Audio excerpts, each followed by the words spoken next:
This is the BreadWinner Podcast, hosted by entrepreneur, influencer, and sales wolf, Tyler Harris, bringing you the insights from the most successful forward-thinking entrepreneurs and influencers, so that you can rise to the top and make more dough. Now, let's get into the show. What is up, everybody? This is the BreadWinner Podcast. I am your host, Tyler Harris, and we are here in West Hollywood, California. And I've got a special guest with me today, Mr. Dee Murthy. And we're going to bring him on real quick and let him tell you a little bit about who he is, what he's doing, where he's showing up in the world. And we're going to go back and forth here, but excited to have you here. I'm always excited to do these things live, man. It's so much better when I can actually sit across from somebody. So appreciate you being on. Thank you, brother. First off. Appreciate it. But man, tell everybody who you are and kind of a little bit of your story as to what got you here. Yeah, so my name is Dee, obviously. I grew up in Southern California in LA in a suburb called Granada Hills. Grew up out there, then went to college at USC. And at USC, a friend of mine and I kind of started a fashion brand, as a senior project for the entrepreneurship program. You had to write a business plan, and we were like, "Oh, fashion seems like there's a lot of stupid people in it. We should do that." And we were like, "This is 2002, so there was a recession, and so we kind of knew we weren't going to get jobs. So we were like, all right, let's figure this out." So we end up graduating. While we're on campus, we start printing T-shirts through the yellow pages. Like, we literally are looking for screen printers, embroiderers, and we make a bunch of shirts. We start going to stores locally in LA. Stores start picking us up immediately because we just walked in and said, "Hey, do you want to carry the brand?" And they're like, "Yeah, sure. You guys look like you're young guys. We'll give you a shot." And retail was totally different, so people would give people shots. And, we end up launching the brand in college, and then we graduate, and we were like, we have to do this. And really, because there was no jobs anyway, so we were like, we might as well do this, give it a shot. So, we max out some credit cards and say, screw it, let's see what happens. And August of 2002, there's a trade show called Magic that everyone fashion attends. And so we go, and we had just heard of all these brands locally in LA that were launching at Magic the last couple of years. I don't know if you're familiar with LRG and all these brands back then. And they all their first shows we had heard, they did 200,000, a million, 500,000. And we were like, oh my God, dude, we're going to be rich in 3 months. Our biggest problem is going to be fulfilling these orders. Yeah. So we go there for 4 days and we get $5,000 of orders. It's literally the most depressing thing on earth. I mean, a funny story. My mom literally had to fly to Vegas to buy us lunch and pay the bill for the show because we couldn't afford it. Was it Del Tacos? Yes. Yeah. Literally, I was like, "Bring me some food. We don't have any money," and really, that was the beginning of like our journey. And it's funny is that it foreshadowed the next like 10 years of struggle. But I think the cool thing about it was still a lot of fun. When people always say how hard those things are. So we end up launching, and we struggled, and it literally. Well, that was 16 years ago. So the business has gone through many iterations. We started as a traditional wholesale men's brand, selling to the best stores in the country. Then we got into specialty retailers. Then we got into department stores like Macy's and Nordstrom's. And then recession hits, calamity for our business. People owed us money. People went bankrupt. And then people just returned. Like, it was crazy. It was just every day was just a bad set of news. And so we were just sitting there, and we were like, man, we finally got momentum. This was 7 years in, and we still haven't caught a break yet.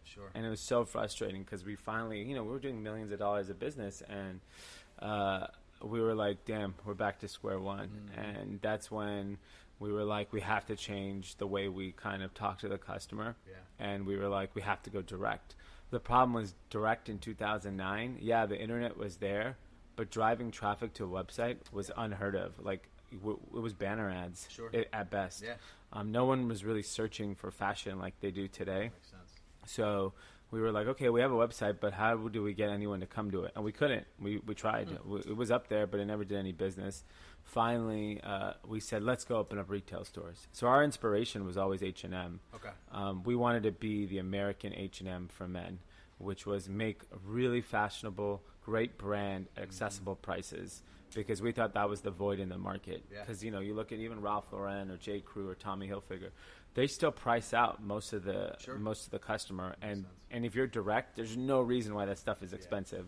So the product we make retails for 5 times for any other brand. We just go direct. And so we finally opened these stores, and man, opening up a retail store for men is like as dumb as an idea as you can get. Like, we just stood there and we were like, there's no guys in the mall. Like, what are we doing here? And finally, after like years of just sitting in those stores, we were like, we don't understand why this isn't working, because we have the brand, we have the prices, but they only showed up when we were 50% off. They only were interested in what we can help them buy. They weren't interested in like perusing the shop. So we were like, this is a terrible business. And 2012, we were just sitting around and we were like, nothing is working. We had done wholesale, we had done e-com, we had done retail, we had done everything everyone told you to do. And we had great product, and we still couldn't catch a break. So finally, we kind of stumbled on the subscription concept, because other people in LA were doing it, specifically Shoe Dazzle for Kim Kardashian. And we heard this concept, and it just blew our mind, because we were like, wow, if this, because it was crushing it for women. It was $39 a month. You get a shoe a month. You spoke to a stylist. And we were like, this is what guys need. Guys like looking good. They just don't enjoy the experience. And so that's what we conceptualized the 5-4 Club, which was a way to address all the pain points of fashion for men. And a lot of people think, oh, these guys who don't care how they look. No, actually they care. They literally care how they look. They just hate the experience of shopping. Like I love buying brands. I love shopping, all that stuff. But like going to a store or shopping online, like if you go search khaki pants on jcrew.com, you'll give up. It's not fun. So I think that's what we wanted to do, is make it easier, make it fun, make it a surprise, make it an experience too. Exactly. And so and then do it at a price where everyone can participate. Like, our membership is anywhere from like a struggling student to billionaires are members, because they'll be like, oh, I've been a member for 3 years, 4 years, and it just accents what they wear in their closet. It seems to me that all the subscription brands out there that I've seen on the East Coast, it's all really expensive stuff. It's all stuff like where all of a sudden you get this box and you're like looking through the stuff and you're like, crap, like this shirt's $190 for this T-shirt. I'm like, I would have never picked that out myself. It seems like that's like, I've had a lot of friends that have had experiences. They're like, hey, you doing this one or that one? I'm like, nah, man, I haven't done one. He's like, yeah, I got it in the mail. Like, I liked a couple of things, but Jesus, it was expensive. I mean, like full priced product for men, it just doesn't work. It doesn't scale. And that's why if you look at like men's fashion, in the last 25, 30 years, there hasn't been a mega brand. After Tommy Hilfiger, there hasn't been a big brand in America for men, which is insane. So I think that's where the real opportunity is that we're in a place where we understand the American guy, everything from the categories he likes, the style, the fit, and then the price, so that we can address, because price at the end of the day today doesn't mean it's not good quality or it's not a cool brand, because 10, 15 years ago when we started, everyone was wearing $200 jeans. Like you just didn't wear less than $200 jeans. Now nobody wears $200 jeans. Everyone's wearing $30, $40 pair of Levi's or back to H&M or whatever it is. And it's different too when you can explain, like, here's why. Like, we cut out the expense of the retail and all these things. Like, that's how we're able. So the quality's still there. This is how we're able to still make it affordable. Exactly. It's not like some of the stores you walk into where the price point's low and you're like, I may get 1 or 2 wears out of this. But that's probably about it. And we understand it. Exactly. And like even like in our shoe brand, New Republic, so what happened was a subscription, before I jump into that, before the subscription business takes off, because guys are like, oh my God, this is a lifesaver. So we start growing that business, and then the guy starts asking us, hey, do you make shoes? Do you make activewear? Do you have eyewear? Do you have sunglasses? And we were like, they trust us. They want more. So what we decided to do is, for every new category we kind of jump into, we're going to launch a new brand. Because like no one wears like Ralph Lauren shoes as much as they wear the yeah. polo shirt, Yeah. right? You don't wear Ralph Lauren ski. Yeah. Like very few people wear sport for Ralph Lauren. Yeah. But that's where we saw an opportunity. We're like, let's create all these new brands for every category, make really high quality product, and then let's figure out how to attach it to our subscription. So originally it was just go buy what you want, get 25% off and free shipping, and let's go build each of these brands. Yep. Today the subscription's morphed into, now it's called the Menlo Club, where you get all of the brands in the span of 12 months. So you get 8 months of 5.4, 2 months of New Republic shoes, 2 months of Grand AC athleisure wear. Wow. So for a guy, it's and if you like something, you can go on the site and you get a 25% off and free shipping always. The subscription model, when you guys launched it, were most other companies still curating other people's products? Yeah, so the only other person that was out right when we started was Trunk Club. And they were focusing, they focus on the 1%er, right? Yeah. Like, they're just curating what's at Barney's or Nordstrom's. So a full price theory That's why shirt. they have to charge full price because the margin's not there for them. Yeah, they're not manufacturing the product. So they really struggled with, I think, attacking the curation experience is unbelievable. Yeah. The stylist, everything. Yeah. But if you're paying full price, it's just very hard. It's very It's few. not even full price. It's like a premium on top of it because of the service. Yeah, so I think it's... So how did you get the awareness, since these people that are signing up for a subscription, they're only buying your brand. So are these people that first came into that subscription model had prior purchases of products before? Yeah. Because I'm trying to think of the awareness of, okay, we're going to launch a subscription, but these people may not know the brand yet. Yeah. And so they're signing up for the idea of the subscription service plus the idea of this new brand that they may not have previously known. So for the first year, it was mainly people who knew the brand that signed up. So I think that helps like spread the word. Yeah. But then as time went on, I think the concept of getting curated clothes is what really went viral. That's true. Because the guys were sharing it on Reddit or wherever all over the internet saying, oh, wait, you just fill this style quiz out and for $60, and what you get for $60, like you get the equivalent of a button down and a pair of jeans from J. Crew for $60. Because we have scale in manufacturing and we're passing it along to the customer. Yep. So when people started seeing that, guys were like, oh wow, that's really what made it go nuts. Yeah. But yeah, that was the exciting part of like seeing the guys just give a new concept in a brand. And that's the biggest difference in today's customer. Like, I don't know about you, but like, there's so many things I did just because my dad did. Yeah. Like, my dad had aerosol right guard deodorant. I still use aerosol right guard deodorant. The funniest thing that you just said, because my dad used aerosol right guard deodorant, and like, I remember growing up, that's all I used. And like, it wasn't until like maybe 5 years ago. Yeah. That, like, I bought my first like stick of like, honestly, I don't know why it was, but like, I can remember being like in high school and my friends like looking at me weird, like, what is this like, dude? He's like, yeah. But yeah, my dad, that's so funny. It's so funny. I know, and that's what it is that I think like I'm 37. My age group is like the last age group of people that did what previous generation did. Sense. Whereas this younger dude who's 25, he's he's just like, there's better things out there. Why am I doing this stuff? And so the guys would think about it. Like if you're 22 years old, you just graduated college, you didn't grow up going to the malls. The mall had already kind of evaporated. YouTube was on. Everything was popping already. So you didn't discover brands and products physically. You discovered them through your phone. So now you don't have an affinity to J. Crew or Gap or Banana Republic like I did. When I was growing up, I said, oh, Kenneth Cole, J. Crew, those are the brands that I wanted to wear. Today, if your discovery is on the phone and those brands are terrible on social media, they're not able to reach out. We're good on social media, so a 22-year-old who graduates from college goes, oh, I got to get 5'4". Like, that's what you do. You're changing a behavior and a lifestyle of the way that a graduating student thinks about anything. Yeah, no, it's perfect.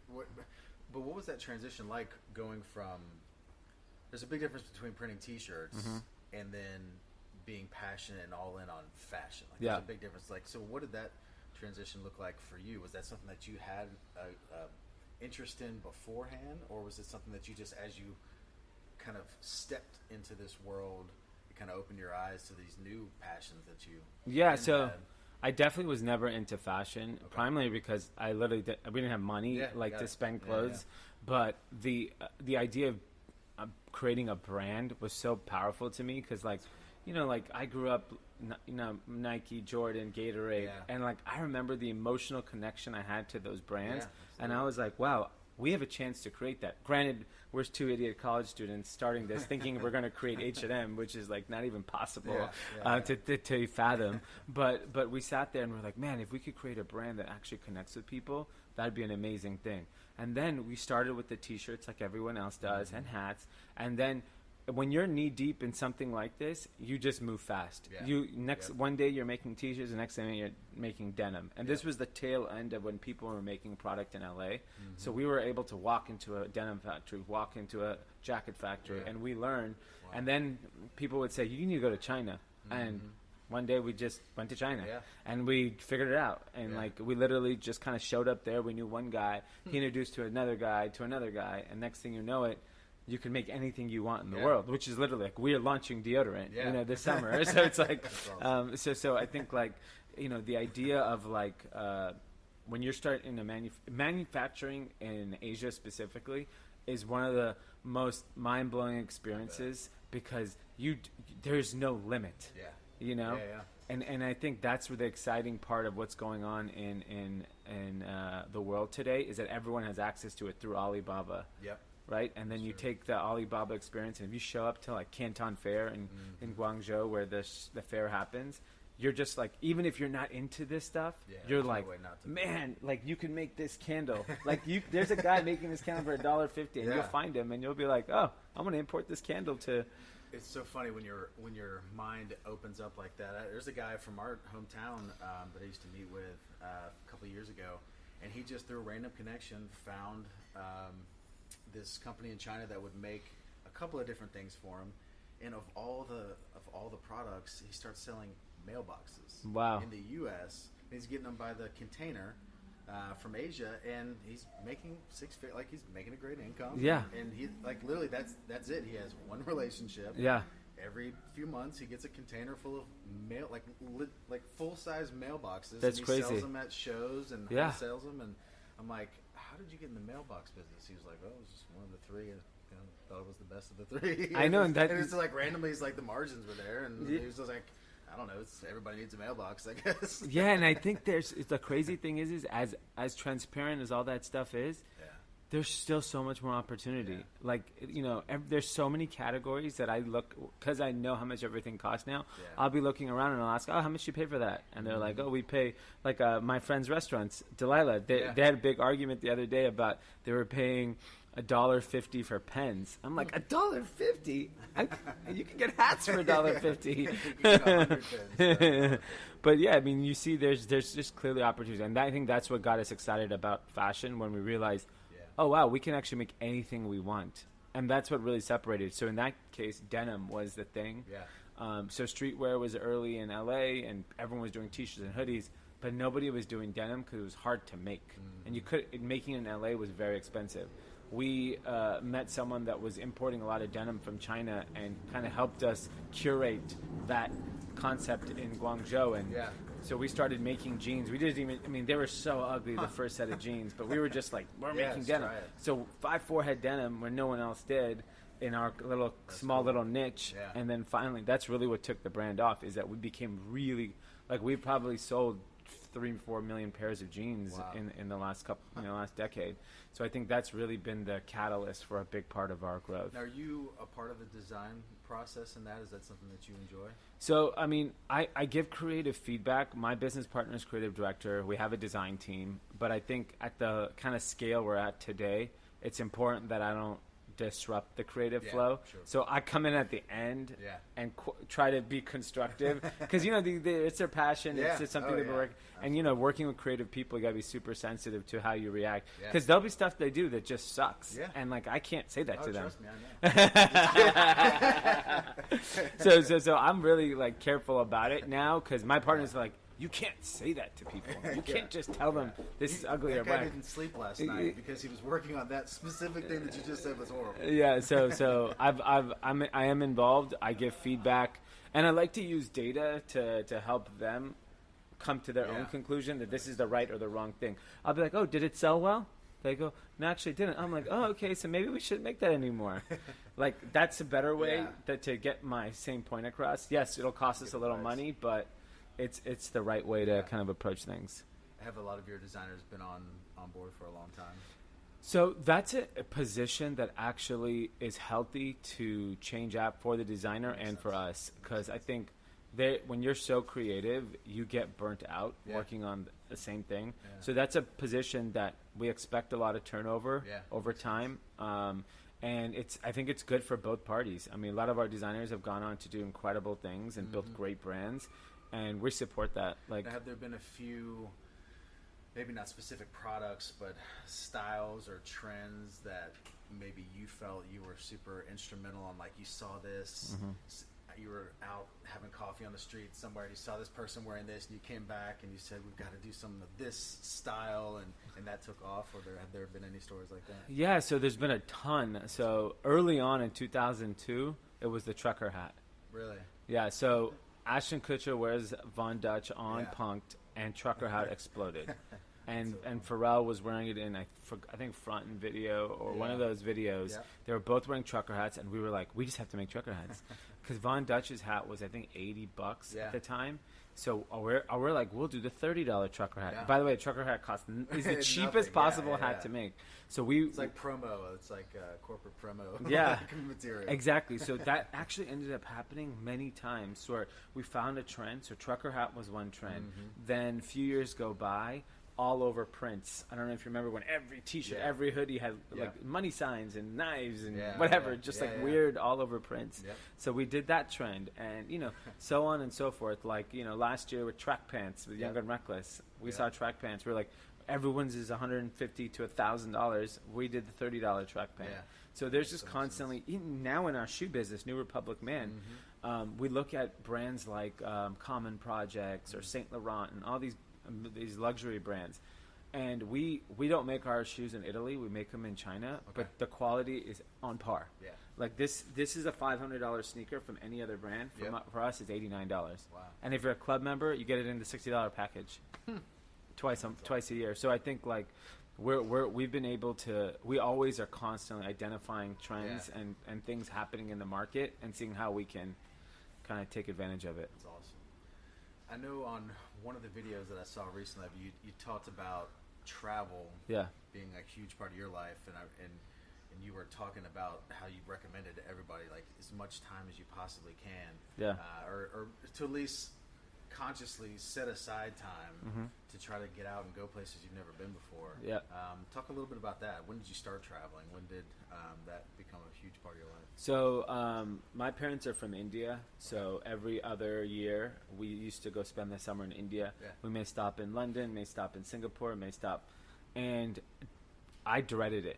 Because I had friends, I was playing basketball, I had tennis tournaments, I was into sports, and I was like, you're going to take me. We literally had to go from the day school ended till the day before school started. And I was like 3 months in India. I literally probably had an accident by the time I came back, and I was like, man, this is dreadful. Yeah. Years passed, and I realized that was probably one of the most important things for me, because it made me extremely self-aware of all the things we have that are going well for us, and more importantly, on how to deal with different types of people.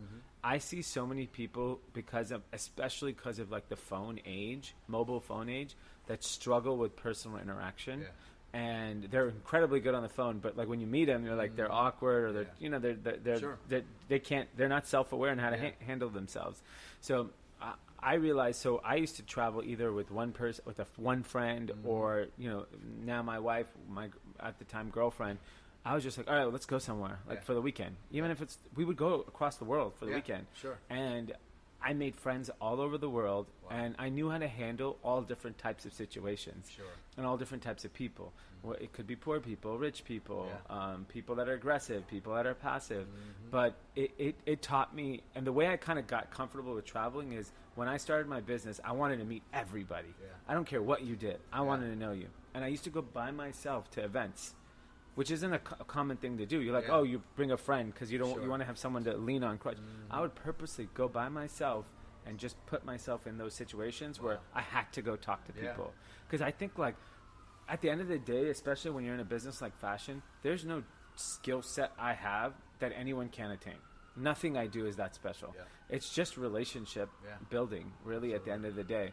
And I think traveling has made me become a really good at relationships and handling all types of situations. Because it is frustrating traveling. Yeah. It is awkward Yeah. meeting new people, different languages. How do you handle this? Can you have fun anywhere? Yeah. Like, I've never had a bad night out Yeah. in my entire life. I can't think of a night where I really came home all angry. It just doesn't happen because Yeah. it's fun. Yeah. Like, why wouldn't you be aware of those things? So I think, I mean, I'm a big believer of, like, any last dollar I used to have when I was young, I would Yeah. just blow it on travel. That's awesome. And that makes so much sense in what you're talking about, because especially when you got into those situations where you're in China Yeah. and you're trying to negotiate Yeah. deals, and being in those different circumstances gave you so much more perspective, I Yeah. guess. Or maybe just so much more of a peace of mind Yeah. when you're in that situation, Yeah. not to feel out of place. It's Yeah. like you get accustomed to not being accustomed to anything. And not being intimidated either, right? Yeah, Like, a lot yeah. of people are intimidated not only by those types of business situations, but social situations, Yeah. right? Like, so many people, I have anxiety being here. I'm like, we're at a party. How can you have anxiety at a party? There's nothing going on. Yeah, like, yeah. we need a lot of work to do here. Yeah. It's not like If we're this is the struggle. Wait till you see the tough stuff. yeah, like, we're not even doing anything that's gonna affect any of our lives after this moment. So I think it's completely like, it's funny, but I think travel gave me that ability to kind of, properly handle all types of situations. So in those early stages, when you were, I'm gonna just pause for a second. Yeah. It's not worth it. I have a quick little interruption.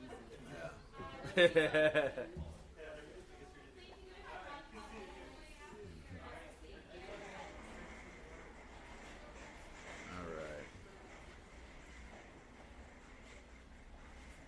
So this is a good time for me to pause this and then Perfect. switch out the batteries. You can switch out the batteries now. Yeah, Okay. this one. All right. This is about to die. So what else you have going on today? Nothing. It's Dominic, right? Yeah. So he got, like, congested yesterday. Oh, really? That's And the just worst. screaming bloody murder last Yeah, night. yeah. And so I was literally up all night with him, just trying to get And him how to old sleep. is he? He's 7.5 months. Okay. How old's yours? 19. Okay. 19 months. 19 months, not years. Yeah. Yeah, which is like it's like the most fun age, man, because Yeah. like they're turning into an actual human being. Yeah, you know, yeah. Like personality and Yeah. just like attitude, and Yeah. And I've got a girl, and she's just like the most insane daddy's girl. of Oh, all that's time. awesome. I travel so much, and so Yeah. a lot of FaceTime. Yeah, yeah. going on. That's funny. You ready? Yep. All right, cool. So what I wanted to talk about was those early years. We had all these stages of doing what everyone said that you should do, like wholesale, retail, Yeah. all these different avenues, direct. There was obviously some struggle there. Talk about that a little bit. One of my favorite lines is that every successful person has a painful story. Yeah. And the part we always add on to that is, will your painful story have a successful ending?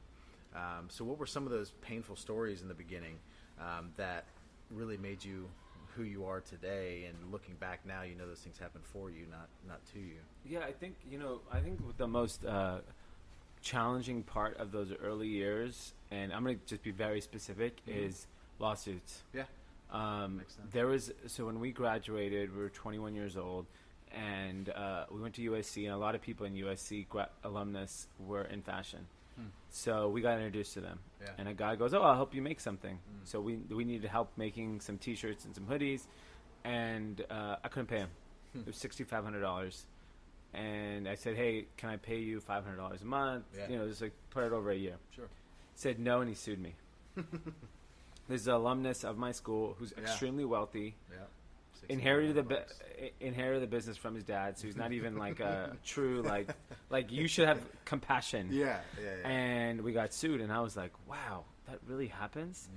And it's funny, is every kind of dip in our business that we were faced with, that happened again, Really? and no one showed any compassion. There are people who showed compassion, Sure. and there's a lot of people who didn't, and that's really what took me by surprise. And I think lawsuits scare a lot of people Yeah. because you don't know how they're going to end up, Sure. and you don't know the legal process, and that continued to happen throughout our. That was honestly one of the most painful things Yeah. because, a retailer can return, screw me, go bankrupt, and not pay me. Yep. Me, when I ask, can I pay you over the year, and I promise to Yeah, pay you, yeah, and yeah. by the way, charge me interest. It's my fault. There was no compassion, and so I continued to get frustrated with that, and it would be like, what? It literally would be like, why us? Like, what did we do wrong? Yeah. And you know what I mean? Like, I would always have those moments of like frustration where I was like, man, I would literally like go cry at my parents' house, and I'm like, I don't understand what we're doing wrong. Yeah. And we did everything you're supposed to do. We treated people well, and we still got the short end of the stick. And so that's a pain that I still, even to this day, like, I was just telling someone the other day, we got sued for the most nonsense thing recently, and instead of $6,500, it's in the millions now. It's just that's all it is, and it's like it's frivolous. The guy said he's only doing it to fuck with us, like. But that's just how, like, why would you waste your energy and time into the universe putting that out? Like, I would never, there's so many times where everyone in my company, like, you need to sue this person. I'm like, for what? Yeah. Like, it's such bad waste of energy and time. Like, we could be doing something positive. Look, if the universe all balances itself out, we got taken here for some money, we'll get it back somewhere else. Absolutely. We survived this long for that reason. So, like, but it's still frustrating when it keeps happening. Yeah. Oh yeah. Well, it's just emotionally taxing. Oh yeah. You just had to process the whole thing. Our company, we've had a number of different lawsuits, and one of them out of the state of California, and it's just one of those deals where there's the emotional, just like on the front end of just why is this happening, but then there's that thought process of, do we just settle? Yeah. And not have to deal with extended emotional drama, plus the money that goes into actually fighting it. But when you know the cause is wrong, like when you know that it's not founded, and you're still questioning, like, well, we should probably just settle. It's going to it's going to cost us less money, and less just. I mean. That to me is the most frustrating. And you did nothing wrong. You're right. Yeah. Like, not even just nothing wrong. Like, you did the right thing. Yeah. And it's just, man, we've had some crazy issues. That makes a lot of sense. Yeah, that's so frustrating for me, and it continues to be a point that I think that a lot of people don't discuss because it's ugly and it's unfortunate. But man, I just can't. I mean, it's every day that happens. It's just very frustrating. I've got a deposition in like a couple of weeks. Because of a company that, like, I'm not even doing anything with it. I just set up the LLC, bought the domain, and this other company is trying to get me to relinquish all of this because it has the words, the number 4, and then heroes at the end. And they have something that's for heroes. Completely different industry, completely different model, everything about it is different. Yeah. And they're coming at me, like, I think it's in like 2 or 3 weeks. And we're like, we're going to fight it. Like, no matter, like, this time, like, we are going to fight this one. Because, especially because it's for heroes. And, like, because we do a lot of stuff with first responders and military. Yeah. And I'm like, this bully is not going to push us around for using the word for heroes when they have no interest in actually doing what we're going to do with it at some point down the road. And that's the thing. We're not even doing, like, we're, like, having to defend a business that doesn't exist. Doesn't exist. And it's not, and like, it's going to take time and, like, opportunity cost and real, like, resources. Yeah. But we're just like, there's probably a number. But, like, to an extent, we're like, we're not going to let this one just slide. Like, this just, like, it's just not right. Yeah. And that's the challenge, is that I still don't even want to fight most of these things. But, like, the lawyer, you have to. You have to defend. Like, even our trademarks. We have our trademarks, Young and Reckless. We've had... Like, if anyone does Young and Reckless in the world, I have to sue them. Yeah. And I'm like, why are you doing it? Like, I literally call. Like, dude, like, this doesn't even. Forever 21. Every year they infringe. Oh, wow. And every year I'm like, why do you guys keep doing this? You're going to keep paying me. You're going to lose every single time. There's retailers in the UK. Yeah. And it just. very frustrating that people just and we always do the courtesy phone call. We're like, Yeah. hey, just stop. Yeah. I don't want to stick you for $100,000. It's a waste of my time. Yeah. I'd rather go focus on my business. Yeah, absolutely. But that's a very frustrating point that people just don't want to play fair. Makes sense. What was one thing going through this process of trial and error, trying all these different avenues or different business models? What was one thing that you quit doing during that process that you think helped you to succeed? Like one mindset or one just area that when you cut that part out, things started changing. So this particular thing has continued to happen throughout our journey and then we go off track and we have to keep going, is lack of focus. So when we start seeing success, we go nuts. Yeah. We're like, oh, this worked, let's go do 50 of them. Yeah. Not just let's nail this. That makes sense. And so, the last 5-6 years is a great example. Subscription hit. Then our shoe brand hit. And then we're like, let's do this brand. Let's do that brand. Yeah. Let's do that. So we launched 6 brands. Can they all work? Yeah, I think over time they'll all work. Did we have to launch all of them within 18 months? Probably not. Yeah. That's probably not the smart thing to do. So I think that lack of focus, every time we see this like scale in our business, we lose focus. Yep. And it's funny because I always use the example. I'm like, Coca-Cola. Coca-Cola for 100 years just did Coke. Yep. And then one day they're like, let's do Diet Coke. And then they went nuts after all those years. And I think some of those old school companies still get it right. Like even Red Bull. Yeah. They just do Red Bull. Yeah. They're not trying to like sell you everything on this. Like we're gonna crush Red Bull. That makes sense. And not even the 14 other flavors that those came later. Yeah, And I absolutely. think that's a constant issue with entrepreneurs because we're incapable of managing and running a business. We always want to be creating. Yeah. And that's my problem is that like I don't want to sit. We have 180 employees. I don't want to sit and manage a 180 employee business day in and day out. That's not fun. Yeah. Creating is fun, and that's always a challenge. Yeah. And with that, I mean, there's so much in there that's true. So managing people, I mean, it's a whole nother animal. Yeah. And you become just this person that puts out fires every day.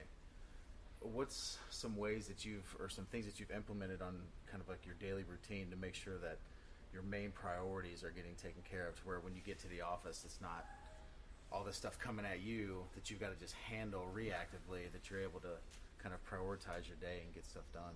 So I think I've just come accustomed to the fact that if you're a CEO of a business, you're also the therapist of the business.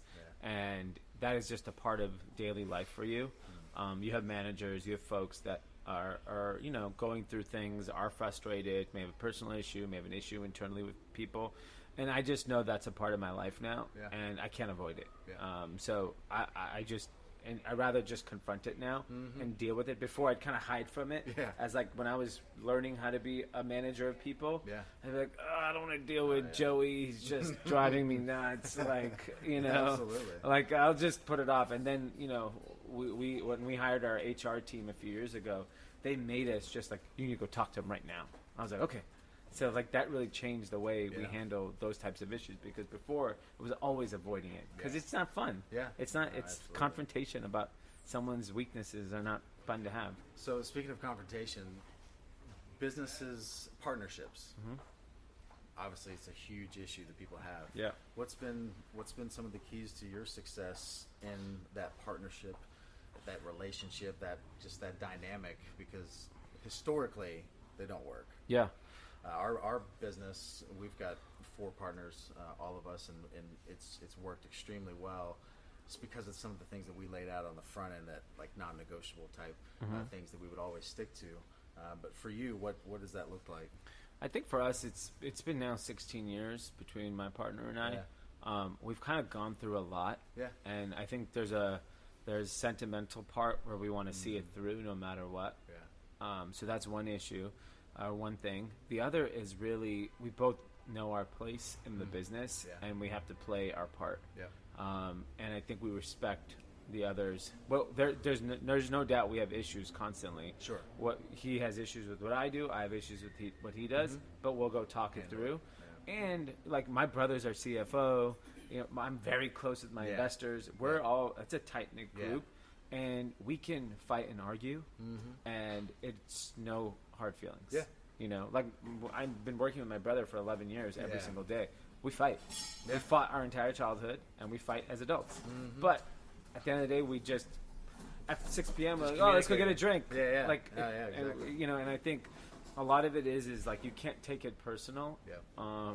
because it is just business at the end of the day, and I hope there is a time when I like even my partner and I where our relationship as friends has been much more challenging because we work together, Yeah. right? Yep. So we have to separate social elements. Yeah, there's trips we do together. There's still stuff we do all Yeah. together, but like we have to be mindful of like the space. Makes sense. And I think we've just automatically been able to do that, which is also very different with my relationship with Drama and Young and Reckless. Like he's been my partner now for nearly 10 years. Yeah. But I think because he came into the business with a different role than I did, I was like his big brother. Yeah. So he kind of Makes like, sense. you know, followed me around, or you Yeah. know, we'd go to, if I were traveling, I'd bring him, or if we went to Coachella, we went together. Yeah, like yeah, we had yeah. a very different dynamic versus my partner in 5'4" and I, Yeah. where we like came up together. That makes sense. So, what advice would you give someone? Obviously, starting an apparel company right now is very kind of a trendy thing to do, and Yeah. a very, quite frankly, for someone to kind of start their entrepreneurial journey, Yeah. it's a very cost-effective thing to try. Yeah, low right? barrier to entry. Yeah, yeah, especially if you're just, you know, just creating a little Shopify store. And, Yeah. What's the biggest piece of advice that you would give someone that legitimately thinks that they might have some interest in pursuing a career? Like we went to dinner last night with a guy that's in the process of starting an apparel company. What's one piece of advice that you would give someone to avoid, or make sure that you do this, or at least come into the situation with kind of this mindset? Yeah, so I think the low hanging fruit of that question is if you're entering men's fashion, for example, there's very little on the product side you're going to do that's going to be unique. Yeah. There's just not. Makes sense. The same thing, guys have been wearing the same thing for like 80 years. So you're not going to do anything that unique there. So then it becomes, is your distribution unique? Okay, so most of the retailers that would have normally carried probably don't exist. So it's probably going to be direct to consumer. Yeah. So what's unique about it? And then it becomes price. Where are you going to sit in price? Are you really expensive? Are you really cheap? Are you in the middle? If you're in the middle, you're kind of dead. Yep. Nothing in the middle is working right now. Yep. So I think you got to really then hone in on what story you're telling and what's your brand kind of Bible, Yeah. because that's really what's going to connect you with a customer, that you stand and represent for something that some other brand doesn't. And I think that's what a lot of kids like. They'll do graphic tees and hoodies. Okay, Yeah. cool. The most eye-opening experience for me was when we were in Macy's. The first delivery we ever shipped with Macy's, like over 12 years ago. We were at the Beverly Center in LA. We had this huge section. Jeans, jackets, shirts, and I was so happy because it was like a lifelong. I mean, I used to steal from Macy's as a kid, so I was like, "Man, we made it. We're in Macy's." I walked in, I think with my business partner and some people that work with us, and I was like, "Why the hell is anyone buying 5'4" here? I mean, like Ralph Lauren's 50% off right now, and I just couldn't figure it out. I literally was like, "I'm like, this isn't gonna work. Yeah. None of this is gonna sell. There's nothing unique about anything we're doing. They just liked our brand." Yeah. And so that really is such a hard thing, because so like if you're charging $20 for a T-shirt, people when you're creating it, you're like, this is the greatest graphic T-shirt ever. yeah. And then, you know, because kids will DM me all day, like, what do you think about my graphics? And I don't have the heart to tell them. I'm like, it kind of sucks, like but maybe if the marketing or the story is there, you'll connect with If the people. right person wears it. Yeah, right person wears it. I'm like, yeah, do you know Kanye West? Because if he wears it, and you know what, the You whole got a world, chance. yeah, you have a chance. But like, that's the reality is like but the flip side of that is, because you get to talk directly to the customer now, you could create whatever story you want and connect to them. I think the problem is from a product, price, and distribution, you have to have some uniqueness that I think most people don't understand. They're like, I just create these really cool hoodies. Yeah. Well, I'm like, hey, if you're charging $50 for a hoodie, think for 1 second, what can I get for $50? I can get a pair of Stan Smith Adidas for $50. Yeah, yeah. So like, that's what you're up against. Like, do you sense. think you're competing, you're better than what they're selling? You can get an Adidas hoodie, you can get 100 things. So You can get a round of drinks at the bar. We'll give more joy than most people, right? So it's like all those things to me, like That makes sense. you got to really hone in on all those things. And then if the marketing is good, doesn't matter. I mean, like at the end of the day, if you look at Red Bull, Coca-Cola, Nike, Apple, yes, they make all great products, but their branding and marketing is flawless. That's everything. You have to emotionally connect to the customer. If you do that, it doesn't matter what you sell. That's great advice. So what's your main focus right now? I know you said you've got all these different brands, all these plates spinning. What's the main focus for you, or what are you most excited to be focused on? So my greatest kind of focus right now is obviously we have this machine of brands we're launching. There's a ton we have now, and they're all doing well and make great product. But what's the most exciting thing for me is I'm spending time personally trying to connect with their customer. Okay. Because what I realized was, and this is actually something drama made me realize. So he launched Young and Reckless as a reality star on MTV. Yep. And so the brand has always been surrounded by him, Young and Reckless. And I just assume, like, you build a brand around celebrities and people like, whatever, athletes, whatever, not around people like me or you. Because who cares what me or you do?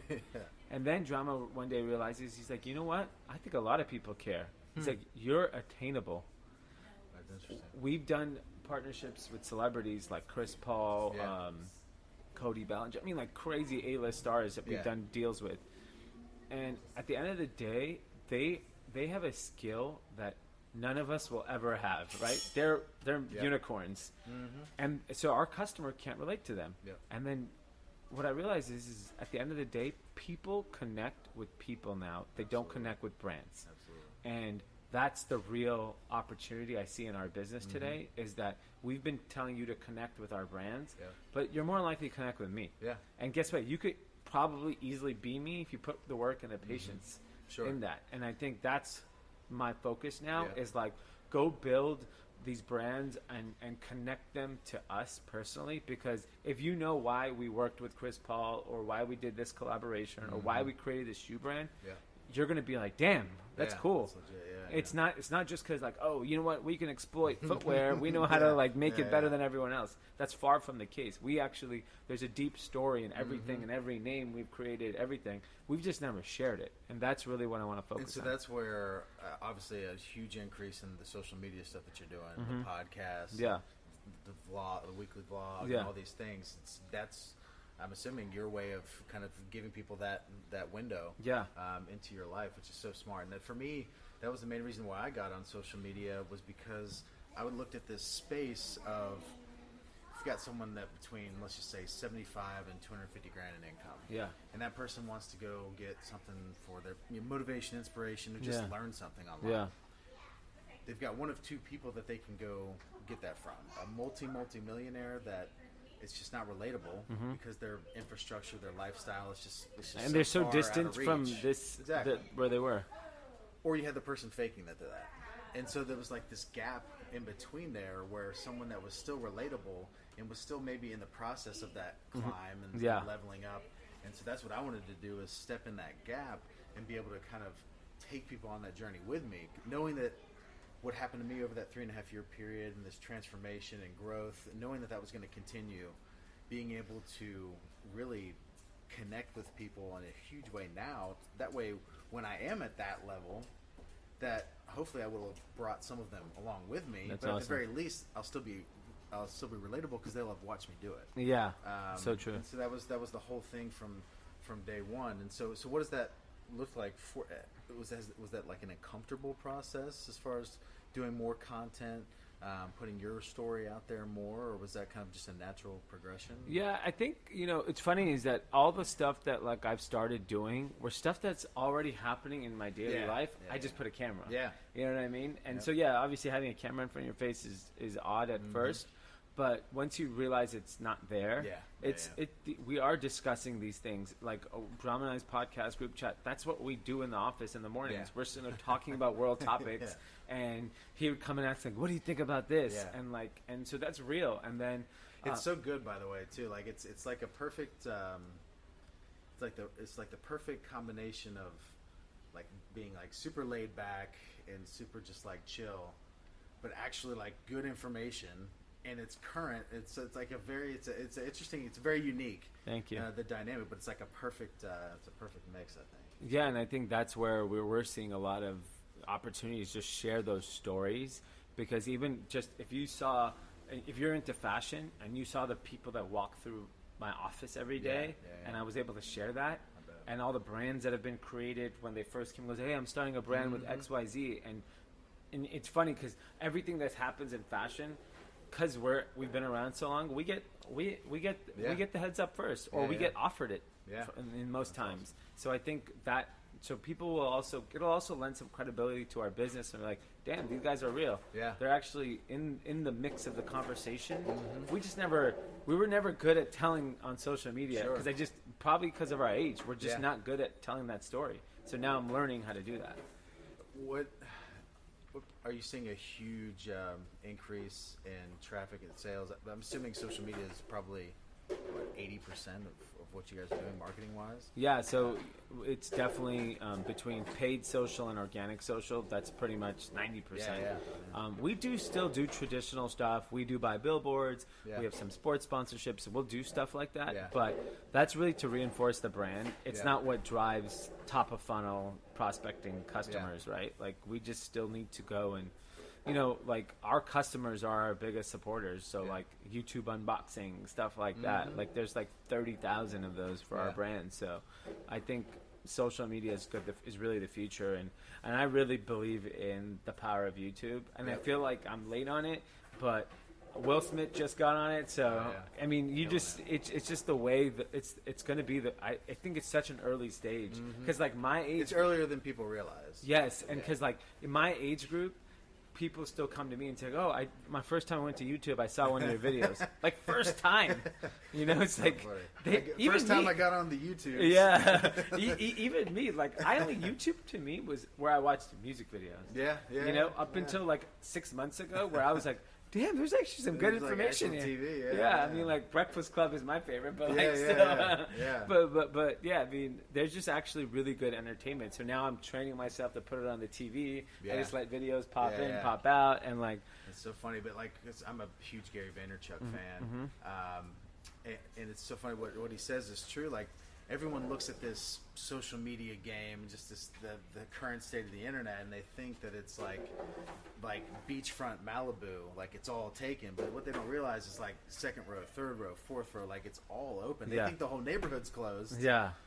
And you're like, no, like right across the street from beachfront is wide open. Like, that's still an $8 million house right across the beach. And I think it's really easy to get into these circles though, where all the people that you're interacting with on a daily basis are at that level or higher, and you forget like the average human being, like they have no idea what we're talking about. No, which is interesting. It's just a huge. I mean, it's the biggest land grab that there's ever been. That's why we've gone all in on it, and we don't monetize anything. Yeah, same just here. Like just building that personal brand right now, knowing that 5 years from now it's going to cost 10 times more to do it. Yeah, and what the way I justified it in my head, so I saw that YouTube has 1.5 billion unique visitors a month, and I don't need 100 million people to connect with me. If 100,000 people connect with me, we'll do a few $100 million in business. Like, that's it. It's our business model is so strong that like the lifetime value of each customer to us is going to be so big that I don't need like, even if only like 100,000 Indian dudes connected with me, I'm gonna hit the gold mine. Yeah, it's so funny. TJ and I we were driving down the road yesterday, and I was kind of talking to him about that whole concept of the lifetime value of a customer, and I'm like, people don't grasp like customer acquisition costs and long-term that like lifetime value of what that person can mean, especially in a subscription type model. It's easy for you to like crunch that number quickly. Maybe a little bit more difficult with the traditional customer, but people don't realize that. And like the acquisition is so low now with social media, and these people, I think it would be an interesting dynamic for you as you see people that have bought into the brand and now are learning the story versus now the ones that are learning the story and then buying into the brand. It's going to be probably a really interesting transition for you as Yeah, you get no, those it's- people that got to know you before the brand. That versus the other way customer is gonna be around. way more valuable. Oh, yeah. Like I already see, like, I was trying to explain to and I try to explain to investors or people in the industry. Yeah. They're like, "Oh, so what's your marketing strategy?" I'm like, "I don't even want to tell you because you're gonna think I'm psycho." And they're like, "What is it?" I'm like, "Well, I'm building content to connect with the customer because I think if they discover me first, Yep. the brands will see the benefit of it. Yeah. Because you'll connect with me and be like, oh, what does that guy do for a living? Mhm. Oh, those shoes are pretty good. That shirt's nice. Yeah. Oh, he runs in his own brand. That's cool. Yeah. What kind of brand is it? But to explain that to like the president of Macy's, and they're just like, huh? And it's not just explaining it; it's explaining it in a way because when you say it, the immediate response is like, "Oh, it's ego." Like, Yeah, oh, we want to be when they famous. when they meet me, they're gonna love the brand. It's like, no, when they meet me and realize that there's nothing special about me. Yes. I just have put in a ton of work and have built something. Like that's because it initially comes out as like, Yeah. oh, like when they meet me, Yeah. they're And I gonna, know, 'cause they're it gonna lo- love the clothes. It's but literally just because like, even my own staff, they're like, oh, he just wants to be famous. I'm like, I didn't want to be famous Yeah, 15 and a half years. Yeah. It just realized it's how I'm going to acquire a customer going forward. Yeah. It's not being famous. It's really just connecting with people. Yeah. And but it gets construed the wrong way all the Yeah. time. No, it's again though, it's that person that doesn't understand all Yeah. that. Like the idea to my friends that I have paid a grown man to basically like live with me 24/7 Yeah. and record stuff. This is the most awkward conversation. Oh, yeah. At first, to try to explain, they're like, "So what? Like, he's just in your car, and then you like go to your hotel." I'm like, Yeah. "We have separate hotel rooms. Yeah. Let's just put that out Put out front." there, yeah. But I'm like, yeah, and he's like, and he just like records you, and I'm like, yeah.